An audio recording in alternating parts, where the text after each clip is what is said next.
New car sales data just released for the first half of 2024. The market is up 632,000 sales, so yay. There have been even more memberships to Club Electric Utopia. But as a nation, we still have an undeniable, unquenchable thirst for filthy CO2 belching SUVs and a healthy side serve of blue singlet bogan appeasing utes.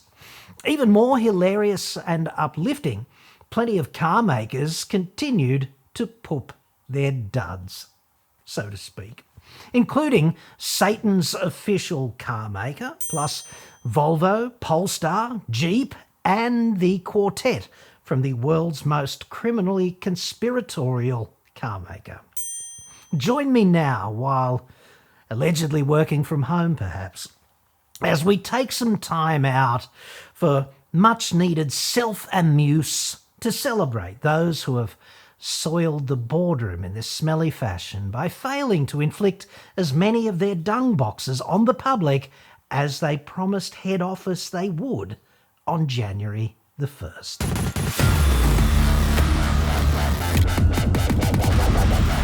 I'm John Cadogan from AutoExpert.com.au. New cars cheap, but Australia only. Website, card, T-Dub and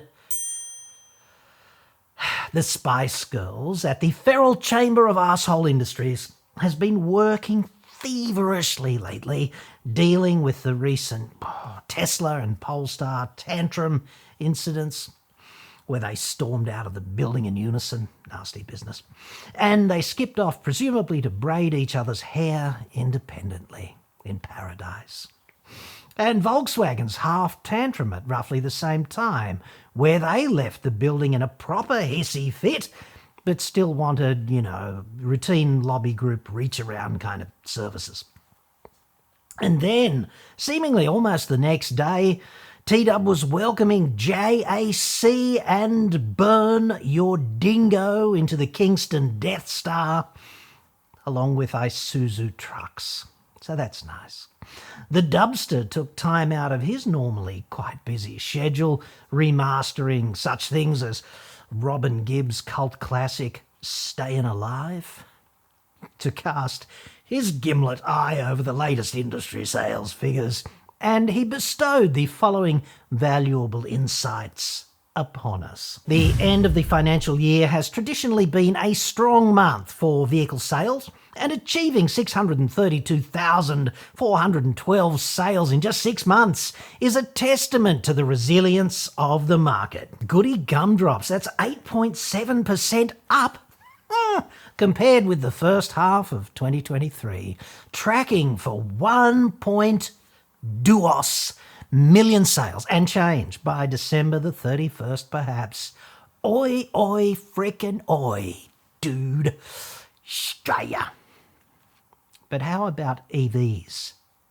Your dubness. Battery electric vehicles saw a slight decrease in sales, accounting for 8% of new sales, down from 8.8% at the same month last year. Just to be crystal on this, that is for the month of June only, so not exactly an indelible stain on the mattress there, but almost certainly not what Team Zero over at the monument to the death of integrity in public life were hoping for. First half EV sales did actually climb overall here in the convict paradise, but only by 16.5%. And this is fascinating to me. Like, if we go back 2 years and look at the first half of 2022, EV sales were just 9,680. On July the 1st of 2022, Airbus Albo's official EV incentive program, the FBT thing, kicked off, but it wasn't quite as smooth as that in terms of how it was run in. It was like October or November when the legislation passed, if memory serves, and then it passed and they backdated it to July the 1st. First half of 2023, EV sales had surged more than fourfold, from 9,680 to 43,092, and I would argue that that's pretty typical of government handouts for this kind of thing around the world. When you artificially make a Tesla Model 3 cost about the same as a friggin' Corolla for a fat slice of the workforce, sales are obviously going to surge, right? And they did. More info on that if you want at autoexpert.com.au/novated-lease. What a mouthful. I'll put a link in the description.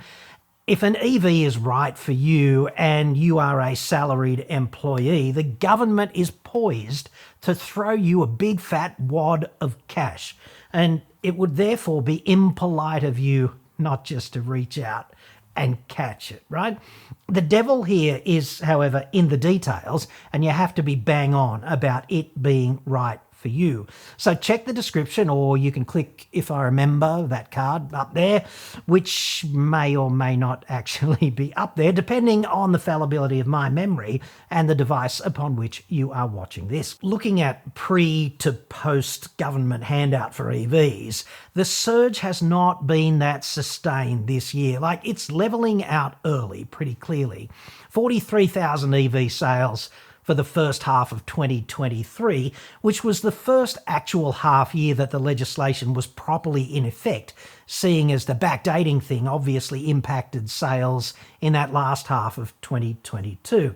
So a year ago, 43,000. The growth in this half just gone, frankly, was kind of uninspiring, from about 43,000 sales to about 50,000. This is despite all of Tesla's price cuts and supply easing up and new EV options in the market and an ongoing reach around from Albo himself. Like, who doesn't want that? Essentially, you can have any Tesla you want, like next week, if not earlier. There's that much of a glut, and it is global, not just in Australia.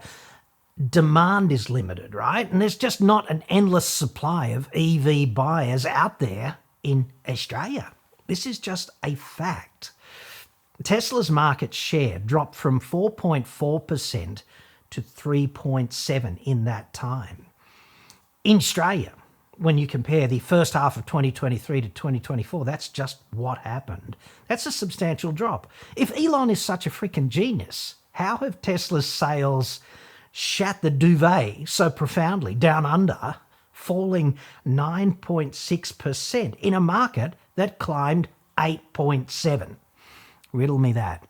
Maybe it's because electric utopia is really just a fantasy, or a fantasy with limited appeal.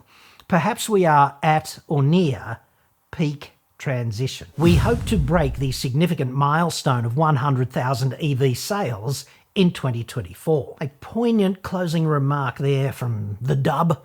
Doubtless he is quite keen to sit next to Chris Bowen at the next Canberra Mensa get-together after that unfortunate business, both sparring like a pair of drunken clowns over the ute tax. I don't think anybody needed to see that, least of all them. One thing the mighty Dub won't have to worry about or hope for, because it's frankly already a done deal, is that our love affair as a nation with filthy CO2-belching diesel SUVs and utes is going to continue. The top seller for June was the mighty Ford Ranger on 6,289 sales. That Ranger, like so brilliantly engineered to carry one specific kind of tool to the construction site and back every day. The king of mediocrity's Hilux nipping on Ranger's heels with 5,630 sales. RAV4 came next, then Outlander and the mighty battery-powered Model Y saving the planet single-handedly in the top 10 on 2,903 sales, making it roughly half as popular as a Ranger or a Hilux. The Model Y is obviously the most popular vehicle in the world, but I fear its tenure on top is going to be brief. Sales have already tanked here in Shitsville. D-Max, CX-5, Land Cruiser, Everest and Corolla rounded out the top 10 for June, like for the month of June. Only one of the top 10 vehicles in June was actually a car. So hasn't the market changed in 20 years or so? And technically, that shitbox Tesla is a medium SUV, right? Not a car. The car was the Corolla. So the top 10 rounded out like this. 1 car, 6 SUVs and 3 utes make up the most popular vehicles that we actually bought as customers in June. Only 2 of those vehicles is available as a hybrid. Not the whole range being hybrid, right? Just there's a hybrid option available within the range. Only 2 of them. And just 1 is an EV, the tanking Tesla Model Y. As to the powertrains that we actually bought, almost 273,000 of them were petrol. Almost 194,000 were diesel. Almost 82,000 were hybrid. Not plug-in hybrid, just conventional hybrid, with Toyota pretty much raking it in there. About 50,000 vehicles were electric, battery electric. Plug-in hybrid is statistically nowhere, inexplicably, at about 8,000 sales, and hydrogen fuel cell power is the pimple on the arse of the bacterium lab leaking out of Hyundai's or Toyota's head offices. Just 7 hydrogen cars were sold in the first half of this year out of the 632,000 total vehicles. And now, perhaps, you'll join me in a moment of sombre reflection as we commiserate in a non-judgmental safe space with those unfortunate car makers who took a giant steaming dump on the mattress after the slab of VB and cheeky Vindaloo that was the first half of 2024. First up, criminal conspiracy is apparently not the license to print money it once was, back when John Gotti ran things more efficiently. Volkswagen, Audi, Skoda and Cupra saw their sales tank 10, 12, 26 and 27.5% respectively, in a market generally up almost 9%. As a constructive suggestion on this one, perhaps the unholy quartet from Wolfsburg could just try regarding consumer law as if it's not somehow optional. And this, of course, is just a hopefully helpful suggestion. The only conspiracy sub-brand without number 2s between the sheets was Porsche, up 5%, but still not quite tracking the market either. Satan is somewhat upset with this performance too. Like, when is she not upset? Following Three Prong's pathetic first half performance in Shitsville. I love Three Prong. Monument just up there. Satan always rocks it inverted, like the badge. I always get asked about that in the comments. That's the way Satan rolls in her S-Class. Down there. Anyway, Three Prong up here, down 24% in a market that broadly climbed by 9%. Safe to say that the Mercedes fabled shit price promise, which is a rock-solid guarantee that you will always pay the worst possible price on a three-pronged suppository, and the hilarious dealer lawsuit, alleging malignant bastardry by them to their, reputations, their goodwill. I think those things really haven't helped here. BMW, which is pretty much tracking the market these days, says, thanks very much, Three Prong, for handing us this quaint victory, easiest overtaking manoeuvre ever. Honda sales grew upliftingly, almost 29% up to 8,705. And this is almost a front page story right there. Well, until you realise the depth of apocalyptic trench that they have dug for themselves over so many years now. Where they are right now is still a hell of a long way below their heyday when sales were like 50,000. And speaking of apocalypses, Jeep's Australian Pearl Harbor continues. 52% down to the 30th of June. They are such anti-consumer geniuses, and this is the price they pay, apparently. And no reference to individuals is made. I'm just talking about corporations and corporate conduct here and in this report generally. So there's that. Ram's compensatory bubble appears to have burst also. 51% down here in the first half of 2024. People also appear to have fallen out of love with the novelty brand we know as Mini. Like, dude, there are only so many ways one can reboot the Italian Job before the novelty just wears off. The magic, it's just evaporated, hasn't it? Just ask Mark Wahlberg.